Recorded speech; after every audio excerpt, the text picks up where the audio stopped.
La última clase veíamos los coeficientes de reducción, ¿sí?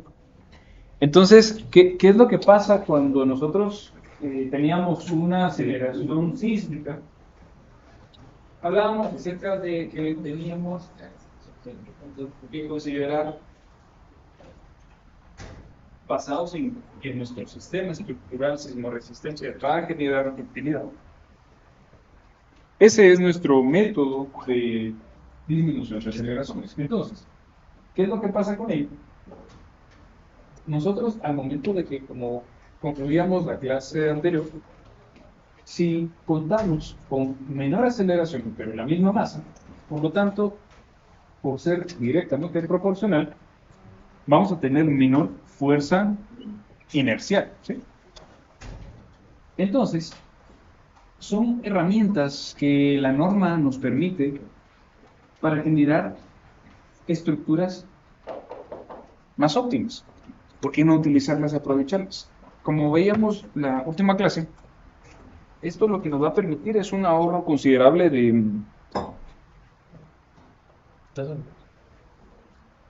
¿cómo se llama? De sistema sismorresistente. Y por lo tanto no tener que generar tanta rigidez, estructuras tan pesadas, ¿sí? Eso, pues, de alguna manera es un ahorro considerable, ¿ya? Pero este tema de la reducción, si ustedes se recordarán de la tabla ASCE y AGIES, nosotros tenemos dependiendo del sistema sismorresistente que sea, así va a ser el tipo de reducción que podamos nosotros tener. Pero habrá entonces algún tipo de castigo, ¿sí? O consideración en contra cuando nosotros tenemos a lo mejor sistemas de marcos ordinarios resistentes a momentos, puede ser en concreto, por ejemplo. Pero si yo tengo una estructura que es irregular, es decir, una estructura que no tiene congruencia en la disposición de sus vigas, que tiene un entrante o un saliente, o por ejemplo, como veíamos esta universidad en planta, no es del todo regular, ¿sí? Hay muchos tipos de clasificaciones de irregularidades, pero esta especialmente lo que puede llegar a generar es cambiar la ubicación de la torsión. Entonces, eso sí puede causar un efecto bastante negativo en el comportamiento de la estructura, especialmente en los modos de vibración. Si esto es así, lo que hay que hacer es entonces, bueno, la norma les dice a ustedes, ok, no lo reduzca tanto, ¿sí? Si puede reducirlo, pero no se le pase la mano, porque su estructura es irregular, es mala. Esto, traducido a buen chopping, quiere decir que esta tabla sí la veíamos la clase anterior,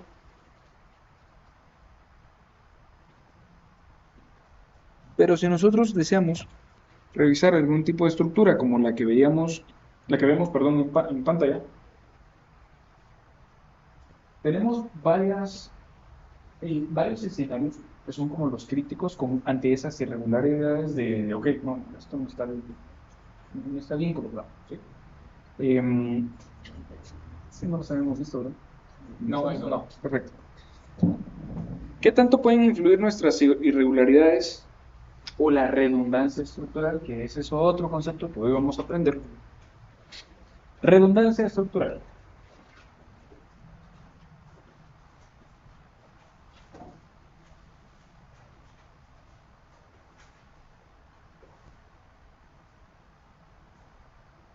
Cuando uno redunda al estar hablando, ¿qué entendemos por eso?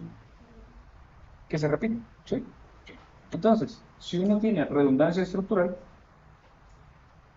la forma más fácil, digamos, de pasarlo a buen chapín o a malos también, es de que se repite considerablemente y con alguna secuencia y con un patrón bastante claro el sistema estructural que ustedes tengan. Por ejemplo, si ustedes visualizan acá, tenemos un sistema de marcos. Vamos a ver aquí si se logra apreciar.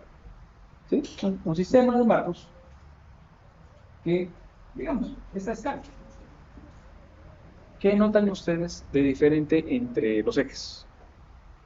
El C es más Correcto.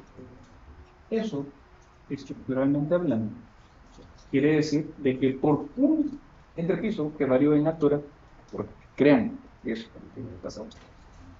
Digamos que ese era el showroom de ese edificio y ahí el dueño de ese nivel quería, no, mire, yo quiero mi entrepiso no de 3 metros como todos, sino yo lo quiero de 6 metros, el doble.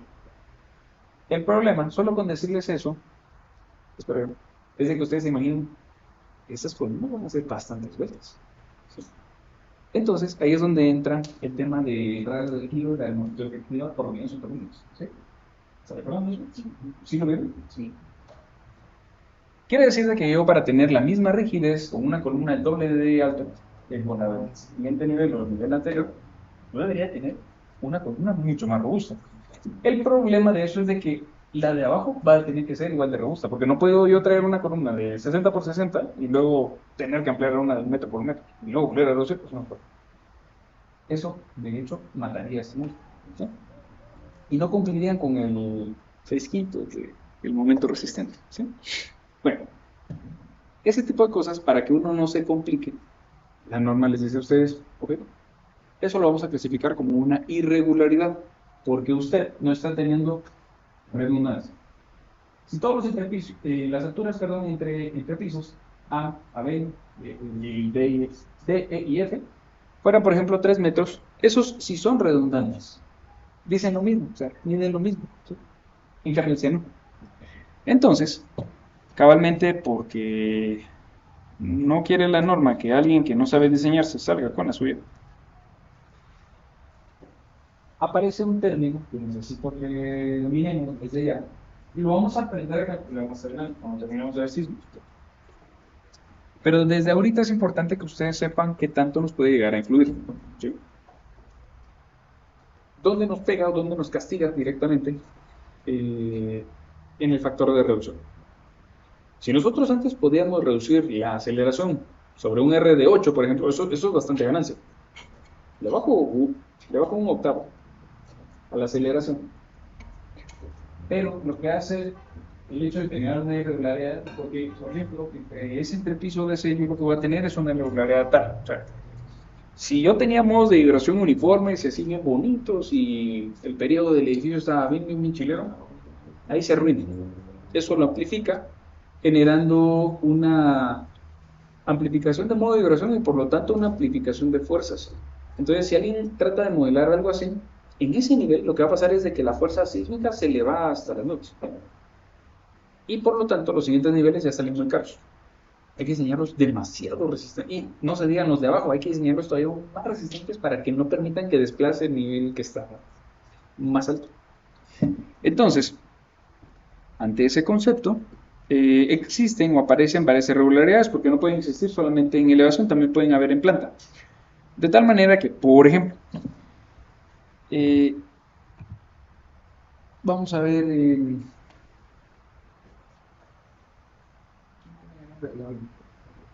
¿qué diferencia hay entre un sistema dual y un sistema mixto? Son aquí. El nombre, muy bien. Además.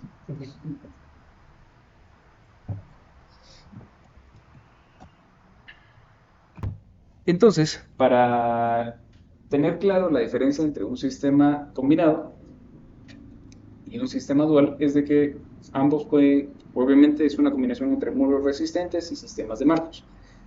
Generalmente en las combinadas manejan utilidades similares, ¿sí?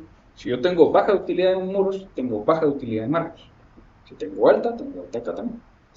En cambio, en el sistema dual, era, si no estoy mal, es el primer párrafo, donde puede haber, no, ese creo que es algo, puede haber alguna variación en la utilidad de los marcos. Entonces, ¿por qué les digo eso? Si ustedes se ponen a contemplar correctamente o a interpretar, mejor dicho, correctamente ese párrafo, no van a castigar tanto sus sistemas de marcos cuando tengan sistemas duales. ¿Sí?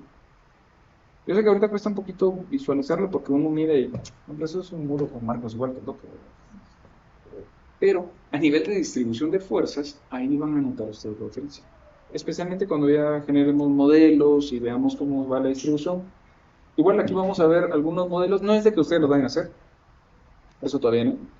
Pero yo les voy a ir mostrando porque es mucho mejor verlo con ejemplos de proyectos reales que les voy a compartir y que vean ustedes pues, cómo se comporta ese literal y que valga la redundancia, ese comportamiento dinámico. ¿Sí?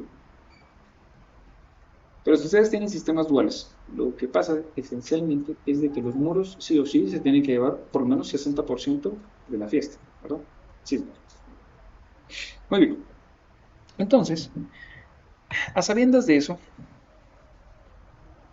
era importante, miren, eso no está en esta diapositiva, pero es importante que ustedes empiecen a aprender a distinguir eso. ¿Sí?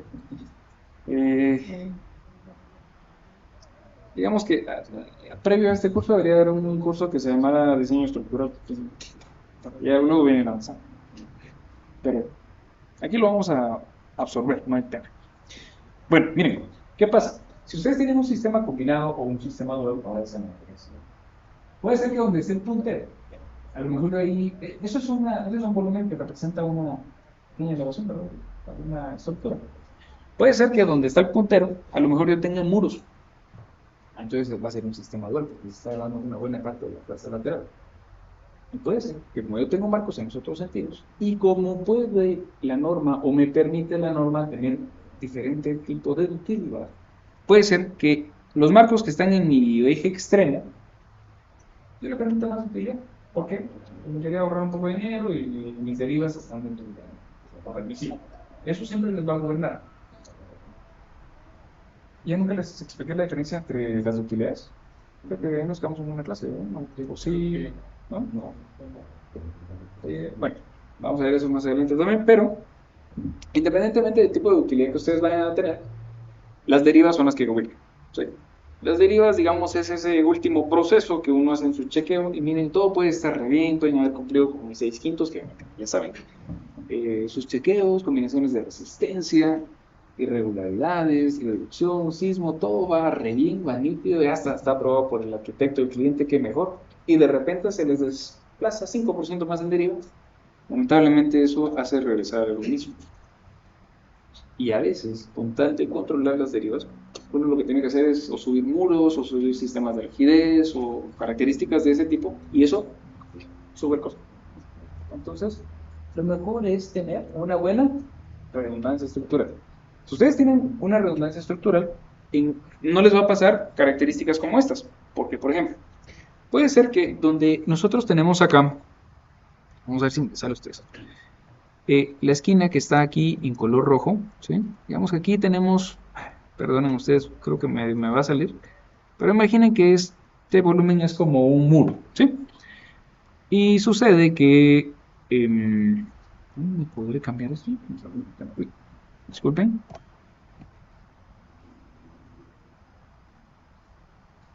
Eh, pluma, eh, digamos que aquí donde, perdonen, bueno, digamos que en este eje donde está la línea en color verde, perdonen ustedes, hey, yo tengo sistemas de marcos. Y a lo mejor aquí en la esquina de color rojo se quedó ahí el muro porque puede ser que este elemento de sensores, realmente alrededor de ductos de sensores o de gradas uno tiende a proveer muros a corte en sistemas combinados o duales. Entonces uno lo que hace es de que ahí le sube uno bastante la rigidez. Uno nunca ve en sus no. Vamos a ver muro. Así que es como diseñar una columna muy larga. Bueno, eso hay que controlar la utilidad. La cuestión es que si nosotros tenemos un muro que es bastante más rígido en esta esquina, probablemente cuando empiece a desplazar el edificio, no, o sea, todo se va a mover menos lo que es más rígido. Eso se va a tratar de quedar en su lugar. Entonces, ¿qué sucede? Si yo donde tengo mi eje en color verde es más flexible, tiene una utilidad mucho más permisible, lo que va a pasar es de que el punto rojo le va a servir como pivote y el eje verde lo que va a hacer es rotar alrededor de ese pivote. Entonces sucede un efecto más o menos como el que tienen ustedes en ese primer esquema. Permítanme, vamos a limpiarlo un poquito. Muy bien, entonces, ¿qué sucede? Ocurre que se pone así. ¿Qué sucede? Que cabalmente sí va a desplazar, pero no va a desplazar tanto. Lo que está en la parte superior es un delta uno, o sea, una deriva uno, diferente a la deriva 2, delta 2, sub 2, pero es mayor, ¿sí? Si ustedes tienen ese tipo de efecto, están llegando a tener, ¿cómo se le llama eso? ¿Saben? ¿Vieron alguna vez centro de masa y centro de referencia?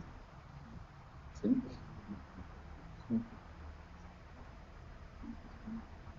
¿Están seguros de lo que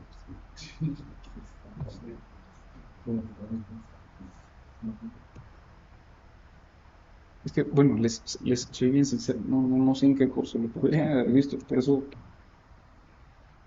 mampostería no llevaba, ¿verdad? Generalmente dice porque son los sistemas que más se afectan por eso. Pero eso se le llama institución. Si mi centro de masas y mi centro de energías convergen en el mismo punto, normalmente el centro de masa, cuando nosotros discretizábamos en dinámica de estructuras, era una masa en un solo punto, ¿se recuerdan? Eso lo empujábamos a través de una aceleración y el desplazo. La masa. El centro de rigidez lo que hace es oponerse a ese desplazamiento. ¿Sí? Cuando coinciden los dos, ambos se mueven al unísono. Pero cuando el centro de masa está desplazado, está descentrado, está desfasado, lo que va a pasar es que el sismo le va a pegar a toda la edificación y la masa es la que se va a desplazar. Eso es dinámica de estructuras. El problema es de que si mi centro de rigidez no está ahí, sino que está hasta acá, lo que va a desplazar es la masa. El centro de rigidez se va a oponer a eso. Si yo tengo uno sobre otro, lo que va a pasar es de que la rigidez se opone, como quien dice, de frente al sismo, ¿sí? En cambio, si el centro de rigidez está lista para recibir el sismo, pero el sismo está pegando hasta allá, o sea, ¿qué tan? Es como que si uno extendiera el brazo tratando de controlar la misma fuerza que uno recibiría de frente. No se puede. Entonces ahí se produce algo que se llama excentricidad. Perdón, pero hay que saber todos estos conceptos previo a ver estas gráficas, especialmente para que ustedes puedan identificar qué es lo que va sucediendo ahí, ¿sí? Entonces, como nosotros tenemos una excentricidad, tenemos una torsión. La torsión lo que hace es de que desplaza, ¿sí? De tal manera que podemos tener torsiones que provienen de una irregularidad, pues, más o menos uniforme, pero también podemos tener irregularidades torsionales extremas, que es de que se pasaron de lanza, ¿verdad? Entonces, independientemente cuál sea, afecta, ¿sí? Y nos produce un valor de phi sub p. Ese valor de phi sub p lo que hace es tomar dos valores adimensionales y lo que hay que hacer es aquí, si 1.4 veces del promedio de las derivas, es decir, deriva 1 más deriva 2 dividido 2, es mayor o igual a la deriva 1, ¿sí? Y esto es mayor a 1.2 de la deriva, nuevamente del promedio, ustedes esa irregularidad le aplican un valor de phi sub p de 0.9. No se preocupen que esto igual lo vamos a ver más adelante con ejercicios, ¿verdad? Pero es para que ustedes lo conozcan. En cambio, si phi sub 1 se pasa de verdad, se sale del huacal, siendo mayor a 1.4 veces el promedio, entonces lo que nosotros tenemos que hacer es, no, hay que aplicarle más restricción y utilizamos un phi sub p de 0.8. Eso es para irregularidades. Retrocesos en esquina. Esta está un poquito más fácil. Si nosotros tenemos una planta que mide B por D, pero tiene un entrante de A por C, ¿sí lo van a ver? Por ejemplo, centros comerciales, a veces con tal de ocupar todo el espacio, se pasa mucho el área permeable que a veces tienen los móviles o para los licencias, ocupan todo el área y al frente dejan un parque, pero a veces el parqueo puede cumplir con algunas dimensiones, digamos A por C. Entonces introducimos aquí este pedazo que nos queda aquí, sea, no sé, área de descarga y carga, o como cuando reciben el producto, la materia prima, ¿no? Esto pasa mucho en bodegas o naves industriales que cabalmente tienen procesos de manufactura, donde cabalmente tienen que recibir camiones a descargar. Y como no pueden descargar en la calle, sino que tienen que entrar a la propiedad, pero tiene uno que recibir la materia prima o la carga o el producto techado. A veces pasa eso. Entonces, Eso también genera un efecto como el de la L que veíamos acá en el edificio. Por eso es de que hay juntas. Si ustedes no dejan juntas, digamos que si este edificio no hubiera dejado juntas, tendría que haber aplicado un retroceso en esquina. Solo que es una esquina bastante grande. La medida de A sería todo este corredor hasta donde está el aula de los baños. Y la medida C sería de los baños para el fondo. ¿Sí? Es una esquina bastante grande. O sea, la planta, ojo, que mide de este extremo hasta acá y de esta esquina para el fondo del ¿verdad? Esa sería la medida ¿sí? Por dentro. Y el entrante hubiera sido este corredor que mide A por el corredor que mide C. ¿verdad? Entonces, el problema es de que si ustedes hacen la revisión en la cual el valor de A es mayor a 15% de B, entonces se cumple que tiene excentricidad. Perdón, tiene entrante en esquina, por retroceso en esquina. Este edificio lo tiene. O sea, el corredor es más grande que el 15% que esta medida, al igual que aquel lado. ¿Sí?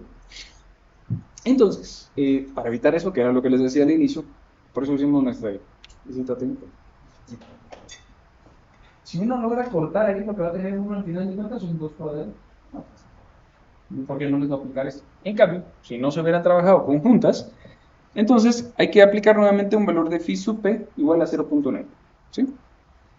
Va. Ya llevábamos un 0.8, digamos que tenemos bastante regularidad torsional extrema. Un phi sub p igual a 0.8, un phi sub p igual a 0.9. Piso flexible, lo que veíamos. Si yo tengo mucha perdón, si tengo mucha variación en cuanto a rigideces, y ojo que por eso les mencionaba el tema de la longitud efectiva. Si ustedes tienen una columna muy alta, el problema es en que la rigidez efectiva se ve afectada por la longitud efectiva. ¿Sí? A mayor luz, a mayor longitud, la rigidez baja.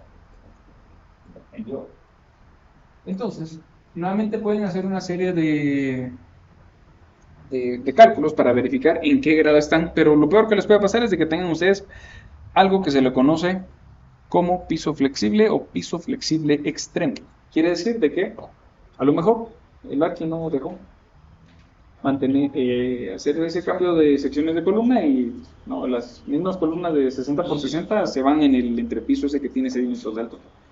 A ese efecto se le conoce como piso flexible. Porque ustedes están en un piso que es más rígido, o bueno, tiene cierta rigidez, y de repente, con las mismas características, le aumentan la longitud efectiva. Entonces, ese piso se le conoce como piso flexible. ¿Sí? Entonces, esto lo que hace es de que ahí quien se va a llevar de verdad un buen jalón es el nivel C.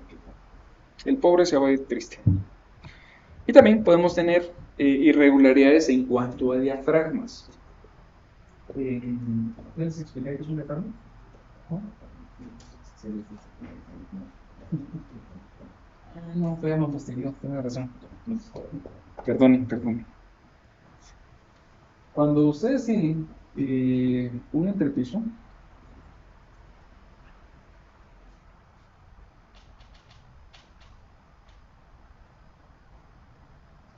pero después de eso están en 4.5. Bueno, eh,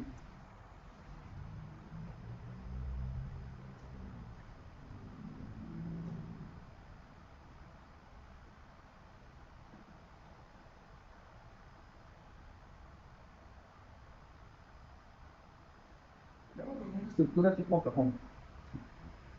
Bueno, pues no me va a hacer cajón, pero no. Vamos a ver una entradita y una entrada.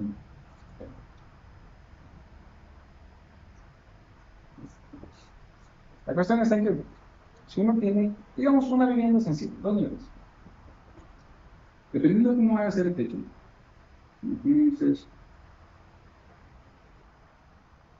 si este es inclinado, lo que pasa es que cuando nosotros recibimos una carga lateral,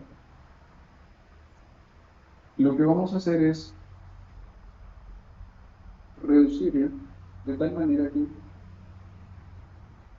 eh, aquí al piso le están llegando 150, no, el momento, aquí están llegando 100, a lo mejor es como en el 50. ¿Sí? La cimentación se diseña para esos 150 kilonewtons que están llegando. a la base. Bueno, pero aquí ya se lleva lo alegre del asunto de las clases laterales y la cimentación. Eso vamos a ver. ¿Entienden? Pero luego viene la distribución al primer entrepiso. Y lo que sucede ahí es de que esos 5 kilómetros tratan de entrar en el entrepiso y sucede lo que mencionaba Francisco en el párrafo. Trata el diafragma de distribuir las fuerzas en este caso, en nodos. ¿Sí? ¿O columnas? Si estos 100 entran al entrepiso, hay dos opciones que... No sé si lo hubieran en otra clase, pero... Si entran los 100 kilonewtons a este entrepiso y logra distribuir las fuerzas, eso se comporta como un diafragma. Si es un diafragma, existen dos tipos de diafragmas. O puede ser un diafragma rígido. Permítanme. De hecho, esto está aquí en las diapositivas. ¿No me acuerdo? Sí, se los dejé. Sí, se los dejé. Aquí estamos. Esto en realidad se ve ya en comportamientos modales, pero lo vamos a ver bien y a detalle más adelante. ¿Sí? Bueno, pues ¿qué pasa? Que si esto se comportara como un diafragma rígido, recibiendo los 5 minutos, lo que va a pasar es que tenemos un comportamiento como el que está del lado izquierdo. ¿Sí? Tenemos 3 grados de libertad por nivel. Grados de libertad, según dinámicas estructuras, puede ser por rotación o traslación. Y si tengo 3 grados de libertad, puede ser que desplace en X por Y por rota. ¿Sí? De hecho, esto es el fundamento, algo que vamos a ver en diseño avanzado, asistido por campo, cuando empecemos a ensayar modelos. Si ustedes cumplen con los primeros 3 grados de libertad, va a mí. Si no, esa estructura, desde ahí les digo, les va a salir carísimo. ¿Cuál es la diferencia entre un diafragma rígido y un diafragma flexible? Porque antes tenemos que entender qué es un diafragma antes de saber cuál es la irregularidad del diafragma. Sucede que cuando nosotros tenemos un diafragma rígido, esto sí, tiene rigidez el diafragma, se asume que se van a desplazar a todos los entrepisos, tal y como aparece en el siguiente esquema. ¿Sí? Más o menos. Para otra explicación, pero voy a utilizar el medio izquierdo. Si aquí la fuerza está pegando en el sentido de A a B, lo que hace es desplazar el punto C a un punto C final. Por eso aparece una sección. Eso es un diafragma.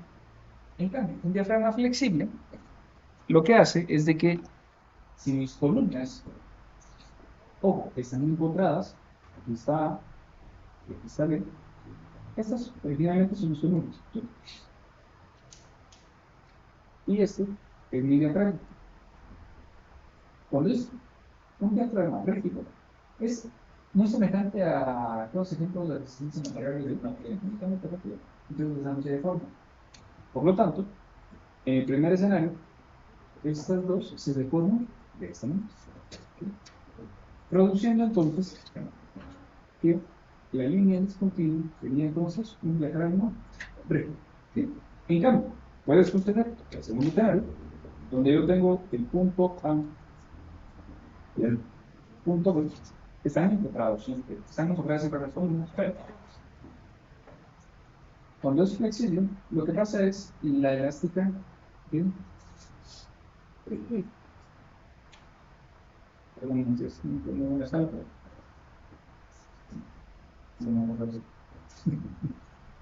Pero se deforma, el diafragma se deforma, eso es lo que quiero decir. Eso es un diafragma flexible. Entonces, ¿ya?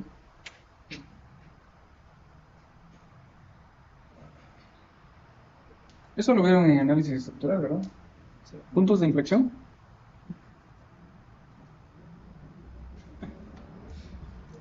Yo no los veo convencidos ustedes.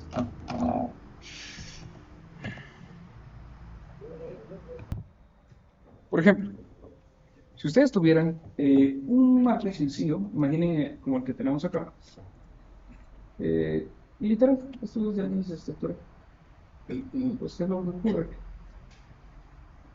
Ante una fuerza lateral, en realidad por eso me gusta este marco, porque digamos que nos va a servir aquí para ver qué es lo que está pasando con los sismos.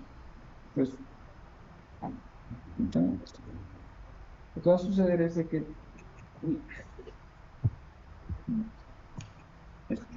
lo que va a suceder es de que este era el método de la rótula o el punto de inflexión o fuerzas internas. Varios autores le llaman de diferentes formas, pero lo más importante es, y en lo que quiero que se enfoquen, es en el diagrama de corte. ¿Sí? Cuando sucede la fuerza, en este caso los 35 kips creo que eran, no sé, no son kips, ¿verdad? Pues, ¿qué es lo que pasaba? Como es una unión empotrada, generaba una reacción. Cuando sucede la fuerza lateral, traslada al otro lado del diagrama de corte. Bueno, pero esto, al final de cuentas, lo que me produce es un diagrama de momentos, ¿sí? Más o menos de esta manera. Así, tenemos un momento inicial, luego, conforme cambia el lado rectángulo, así va la pendiente, y hay un punto donde el momento cero. A eso se le conocía en el análisis como una rótula o una rótula plástica. Ese es el concepto de. Y si saben eso, van a poder encontrar rótulas plásticas súper fácil ya en análisis o diseño estructural. De hecho, para eso, por eso, o mejor dicho, por esto es que tienen que ver eso. ¿Sí? Entonces, si los nodos son rígidos, pues en ese caso lo que se es trasladar el momento, y por eso tenía aquí abajito ángulos a 90. Pero donde habían puntos de inflexión, bueno, aquí yo se les exageraba un poquito. ¿Qué es lo que pasa? Que tienen un cambio en la elástica de la deformación de la pieza. ¿Ya? Bueno, ahí solo para recordarles un poquito. Entonces, en este caso que nosotros tenemos acá,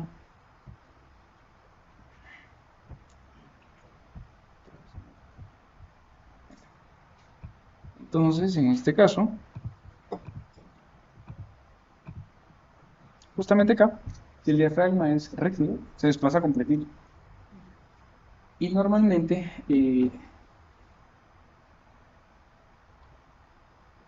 cuando ustedes tienen diagramas flexibles, lo que hacen es de que la formación de todo el sistema de piso no distribuye o distribuye de una manera hasta cierto punto un tanto impredecible esta fuerza lateral. Los diafragmas flexibles no son los preferidos en sistemas sismoresistentes, porque lo que va a pasar, digamos que si un sismo ahorita mismo le pegara a este módulo de aula, lo que va a pasar es de que todo el entrepiso se va a doblar. ¿Sí? Puede fallar antes la losa, ¿ya? Si es flexible.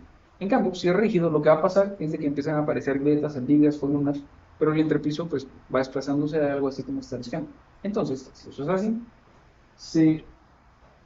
se cumple el tema de la distribución escalonada de fuerzas sísmicas. Eso es bien importante para lo que vamos a ver. Ahora, si no, sí necesito que lean por favor diafragmas. Eso está en la NS13, en el 1.5. ¿Lo tenemos? 1.7. Ah, ahí está. Excelente, gracias. 1.7 de la NS3. Lean, por favor. Eso les va a dar una mejor idea de qué sucede con los diferentes diafragmas, ¿sí? Bueno. 1.7 de la NS3.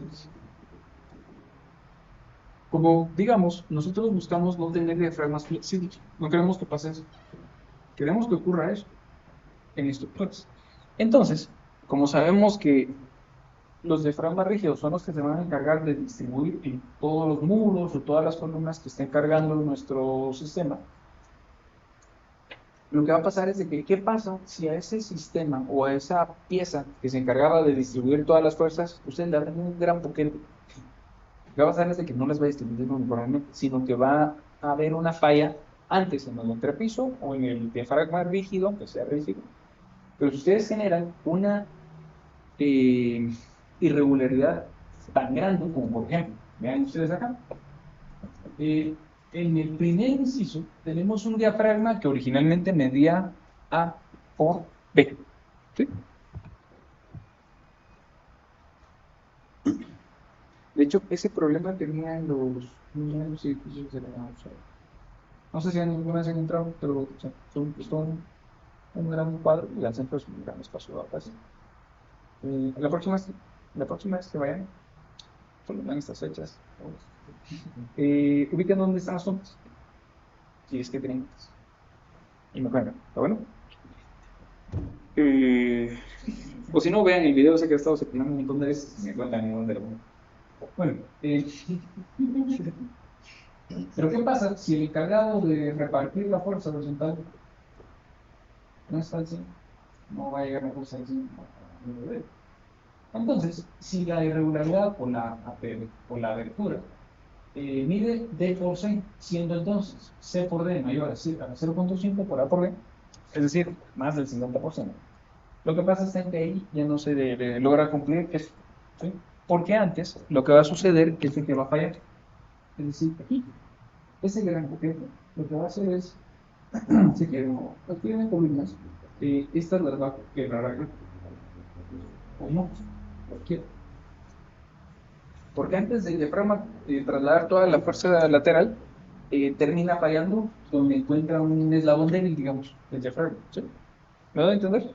Bueno, y así también puede suceder con entrantes. Ahí a quien se llamaría triste es a ese pequeño rectangulito que mide C, al centro. Entonces, ¿qué pasa? Que los dos rectángulos que conforman AA, cuando ocurre un sismo, lo que va a pasar es de que van a quebrar ese pequeño espacio que está al centro. Entonces, una vez, permítame. Entonces, ese efecto lo que puede generar es, si esto fuera un sistema de cadenas, ocurre que pasa un eslabón de, ¿sí? Cualquier eslabón de diferente. Un dicho de un profesor que, la verdad, para mí es de los top. Un sistema estructural va a ser tan resistente como lo sea su eslabón más débil. Si este puente solo aguantaba 10 kilómetros, el sistema estructural solo está preparado para 10. Aunque el estructural aguante los 5. El sistema estructural va a ser tan resistente como lo sea su eslabón más débil. Entonces eso sí es, bueno, en mi caso es ley de vida profesional. Si quisieran aplicarlo, bastante acertado el concepto.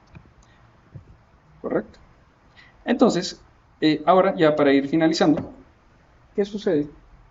Si yo entonces tengo, digamos, en el peor de los casos, ¿verdad? El diseño arquitectónico hizo y deshizo mi edificio a gusto y gana, y el entrepiso de 6 metros, dejó de un lado los ductos, dejó un área de parqueos y tal, le puso un portón y de atrás. En el peor de los casos. Imagínense que yo tenía un R de 8.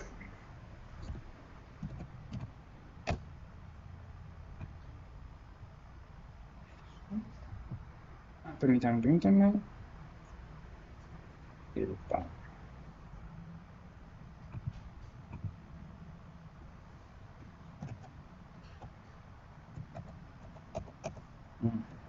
Bueno, perdón, no se ve la calculadora ahí, pero a ver. Dios santo, no se ve. Bueno, por favor, esos calculadores o alguien ahí en el teléfono rápido. Vean que acá en la última parte del párrafo tenemos algo que dice que R va a ser igual a R sub 0. R sub 0 es lo que sacan ustedes de la tabla. Es decir, el coeficiente de reducción sin ajustar. Como ustedes ya saben de diseño estructural, saben que tienen que ajustar. Es decir, si de verdad el diseño arquitectónico o el diseño, o el cliente, porque el cliente también, ya, recuérdense que no todos sus clientes van a saber de construcción. Ellos van a decir, sí, ese tacoso mira bonito. Ese pozo de luz que mide más de la mitad se mira bonito. Puede ser. Si nosotros tenemos entonces un R y lo vamos a afectar por los diferentes valores de phi, asumiendo que tenemos todos los posibles casos de irregularidad, háganme un gran favor. El valor de R sub 0, que en este caso es 8, ¿pueden ustedes por favor multiplicarlo por 0.9? Ahora por 0.8, ahora por 0.9 Y por último, por otra vez, punto 8. 4.14. Sí, que 4.1473. Entonces, digamos, pues, bueno, sí, claro. ¿qué quiere decir eso? Si yo pues estaba tranquilo de que había diseñado mis fuerzas sísmicas para, ¿recuerdas? Entonces, fuerzas igual a la aceleración, para una aceleración de 8 metros por segundo cuadrado, ¿vale? Como 0.82 de grado, así. Eh, y la voy a reducir con un R de 8, pero voy a tener entonces un metro sobre segundo cuadrado, ¿sí? Es poquita aceleración, es la misma masa. Pero si yo la reduzco por todo esto, al reducirla por la mitad, ya no tengo un metro segundo cuadrado, tengo dos. ¿Se ve hablando? Así. Si tengo un metro segundo cuadrado, la fuerza, que originalmente era fuerza igual a masa por aceleración, que antes era un valor, no sé, 5, ahora va a ser 200. No es lo mismo diseñar para 5 para 5. ¿Estamos claros? Perfecto. Muy bien. Entonces, ¿qué puede suceder con los sismos? ¿No hay dudas en todo lo que hemos hablado ahorita? Ninguna. Los sismos, dependiendo de cómo o dónde nosotros los vayamos a analizar, o el tipo de obra que nosotros vayamos a tener, recuérdense que la norma sí nos pide que sea también el porcentaje de exceder. Esto es pura probabilidad. Quiere decir lo que si nosotros tenemos una obra tipo esencial, ponemos los estándares de lo más exigentes. Es la obra que no podría fallar. Entonces lo que hacemos es de que vean ustedes, aquí hay una, digamos que toda esta slide se resume en esto. Si nosotros tenemos periodos, perdón, ¿cómo sale ahí? Estamos. Si nosotros tenemos diferentes probabilidades de que ocurra el sismo más adelante, pero sí, a lo que está ahí, posibilidades de excelencia. Si nosotros contemplamos el sismo máximo que puede ocurrir en 50 años, digamos, esta podría ser una escala de las aceleraciones contra el periodo de vibración máximas. Ojo, no es una escala real, es una escala logarítmica, ¿sí? Porque aquí más o menos entre 0 o 0.01 a 1, la mitad sería 0.5, pero aquí tenemos 0.1, ¿sí? Entonces, noten eso y pues, ahora al ampliar la escala, vean hasta dónde puede llegar un sismo de 2500 años, ¿sí? Muchísimo más. Aquí quiero llegar que cuando ustedes van a diseñar obras esenciales, generalmente el sismo es más crítico. Tienen probabilidades de ocurrir más rigurosas, pensando en que efectivamente esa obra pues tiene que estar parada sí o sí mucho tiempo, ¿verdad? Y no importa el sismo que venga. Entonces, como estamos contemplando el sismo más grande, la probabilidad de que pueda fallar ante un sismo se reduce bastante. En cambio, si nosotros tomamos el sismo más chiquitito, ese va a pasar, eso va a pasar bastante frecuente. Y si nuestra obra cabal le pega un sismo de 500 años, ese no lo va a aguantar. Pocas palabras, ¿no? ¿Claros? Sí. Muy bien. Aquí, perdonen, estos rangos de sismo en la NSI cambian un poco. Perdonen, esta no era una slide para ustedes, pero en los sismos de aquí SNSI está el sismo mínimo, el ordinario, el, no, los cataloga como vientos. El ordinario está el mínimo ordinario, está el severo y está el extremo. ¿Sí?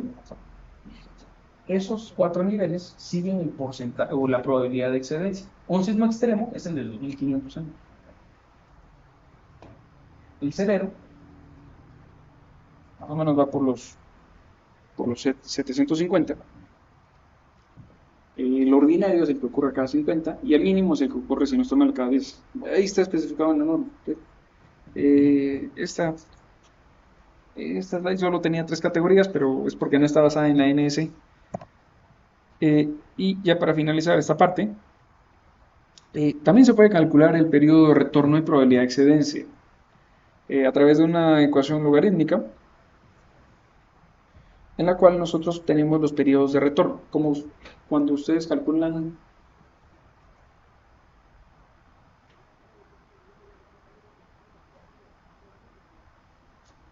el- la cantidad de lluvia, si no estoy mal, utilizan un periodo de retorno, el área, etcétera, etcétera. Va, algo así. Existen también periodos de retorno para sismos. Si ustedes se recuerdan, eso va en hidrología, ¿verdad? No. Sí, pues, sí, ya, claro, sí. Si ustedes tenían Tormentas o eventos que sucederán acá 100, 200, 1000 años, iban a tener un porcentaje caudal bastante grande. Pero porque estaban pensando ustedes en algo bastante, un afluente bastante grande. ¿Sí? En cambio, las lluvias normales, no. A menos de que sea algo mínimo. Pues más o menos es el mismo concepto acá. Y que se puede calcular a través de un pequeño MATCAD ahí, ¿verdad?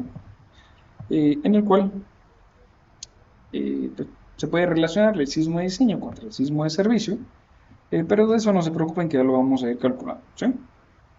Pero básicamente aquí lo que se hace es pues, tratar de comparar o superponer en base a las probabilidades de diseño del periodo de retorno, generar una relación entre la aceleración de servicio contra la de diseño y pues esto ya nos produce un parámetro que también ajusta el periodo de retorno.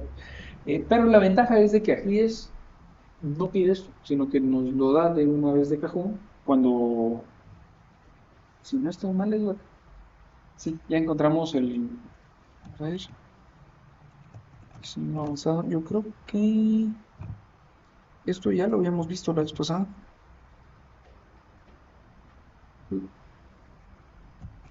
Permítame, parece que esto sí quieres comentar mejor ni toco. Bueno, pero es lo que habíamos calculado anteriormente, ¿sí?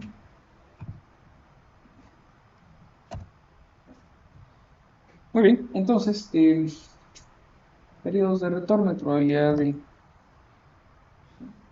Y ya para ir finalizando, las estructuras sujetas al movimiento del terreno.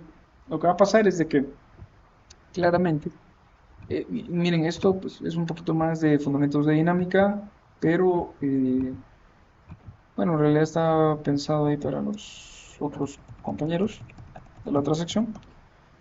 Pero lo que pasa es de que entonces aquí van a encontrar ustedes varias cosas que ya las han visto. Si ustedes se recuerdan, de los últimos capítulos había algo que se llamaba excitación en la base, ¿sí? O un desplazamiento a la base. Entonces, básicamente eso era de que, y para los que no habían llevado dinámica, lo que pasa es de que cuando nosotros tenemos un sismo, cuando nosotros tenemos un sismo, lo que hace ese sismo es producir este desplazamiento, ¿sí? Bueno, en ese desplazamiento, lo que pasa es que el sismo mueve todo el suelo y posterior a él, va a generar esta elástica en las columnas. Si tenemos un diafragma rígido, que ya vimos que es, lo que va a pasar es de que este diafragma rígido va a tener dos desplazamientos. Primero, tiene el sistema estructural, porque el sistema estructural es un árbol mitad. Segundo, se le suma el desplazamiento del suelo. Entonces, la punta, aquí conocida como C sub F, va a estar desplazada, lo que desplace el suelo, más lo que desplace la deformación del sistema. Y eso genera un desplazamiento completo. ¿Ya? Nuevamente eso es de dinámica.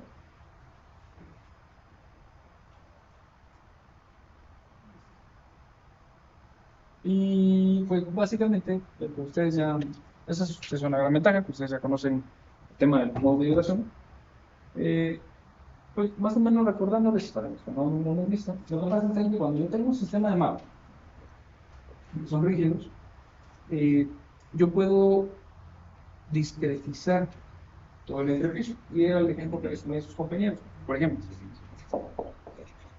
si yo tengo, ahí fue donde les pregunté lo del piso, ¿verdad?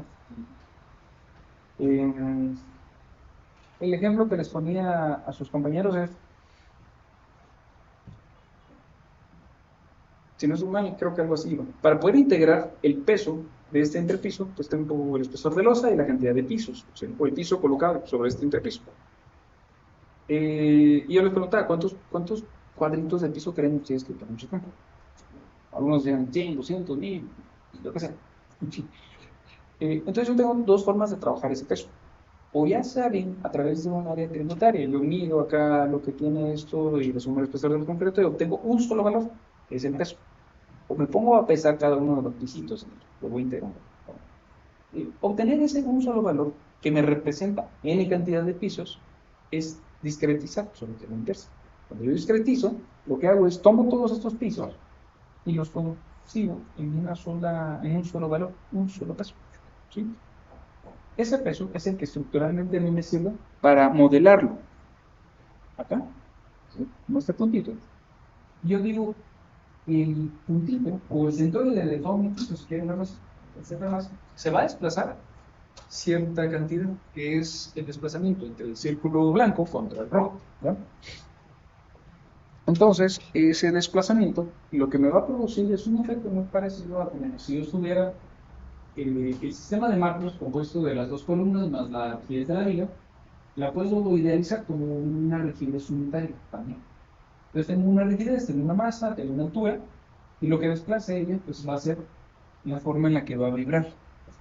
Más o menos algo así se resume un poco el tema de la dinámica de estructuras, que está ejemplificado ahí en este diagrama. Entonces, yo lo que voy a tener es de que si un sismo me trata de desplazar mi sistema de interpiso, todo mi cuerpo rígido pues va a tratar de generar una elástica de deformación y se va a desplazar. Y conforme vaya el comportamiento de las ondas de desplazamiento del sismo, así va a ser como va a producirse la vibración. La vibración, que es el desplazamiento, que ocurre en un periodo del movimiento, del movimiento angular que ustedes vieron en física. El periodo era el tiempo que demoraban en convocar una más amplitud a menos amplitud y regresar a la posición original.